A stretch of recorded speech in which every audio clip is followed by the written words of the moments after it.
பாருங்கள் ஃப்ரெண்ட்ஸ், நம்ம இப்போ ஆரஞ்சில் இருக்கிற பல்ப் எடுக்க போகிறோம். குழந்தைகளுக்கு இந்த கொட்டையோடு சாப்பிட்றது, இந்த தொல்லியோடு சாப்பிட்றதெல்லாம் பிடிக்காது இல்லையா? ஜூஸ் போட்டால் குடிப்பாங்க. மற்றபடி இந்த ஃப்ரூட்ஸை நீங்கள் அப்படியே எப்படி கொடுக்கறதுன்னு நம்ம பார்க்க போகிறோம். இந்த ஆரஞ்சு இப்படி உரிச்சிக்கோங்க. அப்படி உரித்து இந்த கொட்டையை எடுத்துக்கோங்க. எடுத்துகிட்டு இந்த மாதிரி வரும் இல்லைங்களா? மாதிரி வரும்போது இப்படி கை வச்சு சாறு வெளியே வர அளவுக்கு போல் ப்ரெஸ் பண்ணிங்க அப்படின்னா இது பாருங்கள் பல்ப்பு. இந்த மாதிரி எடுத்து கொடுத்தீங்க அப்படின்னா குழந்தைங்க சூப்பராக சாப்பிடுவாங்க. இந்த மாதிரி எடுத்திங்க அப்படின்னா கொட்டை தனியாக வந்துடும், தொல்லி தனியாக வந்துடும், பல்ப்பு மட்டும் தனியாக வந்துடுங்க.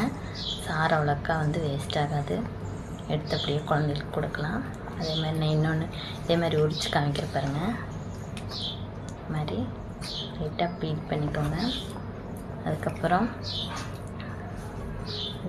இப்படி உரிச்சிக்கோங்க. வச்சிங்கன்னா கொட்டை தனியாக வந்துடும்.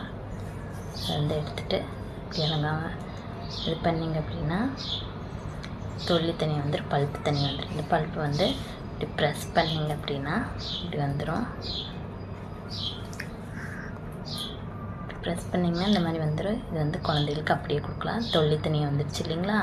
கொட்டை தனியாக எடுத்துட்டோம். இந்த பல்ப் அப்படியே கொடுத்திங்கன்னா குழந்தைங்க ரெகுலராக சாப்பிட்டு பழகிடுவாங்க. சாப்பிடாத குழந்தைங்க சாப்பிடுவாங்க. அதே மாதிரி ஜூஸ் சாப்பிட்ற குழந்தைங்களுக்கு இதெல்லாம் அப்படியே ஒன்றா போட்டு ஜூஸ் மாதிரி சர்க்கரை வாட்டர் இல்லாமல் அப்படியே மிக்ஸி ஜாரில் போட்டு ஜூஸ் மாதிரி ஃபில்ட்ரு பண்ணி குடிக்கலாம். அப்படி குடிக்காத குழந்தைங்களுக்கு இந்த மாதிரி எப்படி கொடுக்கணும்னு தெரியாதவங்க இந்த மாதிரி வெறும் சக்கை மட்டும் எடுத்துகிட்டு வெறும் தொல்லி கொட்டையெல்லாம் எடுத்துகிட்டு இந்த பல்ப்பு மட்டும் கொடுத்திங்கன்னா நல்லா சாப்பிடுவாங்க. இந்த மாதிரி தாங்க எடுக்கணும். நீங்களும் வேஸ்ட் ஆகாமல் எடுக்கலாம். சாறு அதிகமாக வரல, அலங்காமல் பூ போல் எடுத்திங்கன்னா வந்துடும். இந்த மாதிரி ட்ரை பண்ணிவிட்டு எப்படி இருக்குன்னு சொல்லுங்கள். எல்லா குழந்தைகளும் இது மாதிரி விரும்பி சாப்பிடுவாங்க. இது மாதிரி கொட்டையை எடுத்துகிட்டு தொல்லை எடுத்துகிட்டு கொடுத்திங்க அப்படின்னா கண்டிப்பாக சாப்பிடுவாங்க. நீங்கள் இதே மாதிரி பழக்கலாம். ஃபஸ்ட் டைம் ஃபீட் பண்ணுறவங்க இந்த மாதிரி ட்ரை பண்ணி பாருங்கள். மறக்காமல் லைக் அண்ட் சப்ஸ்கிரைப் பண்ணுங்கள். தேங்க்யூ.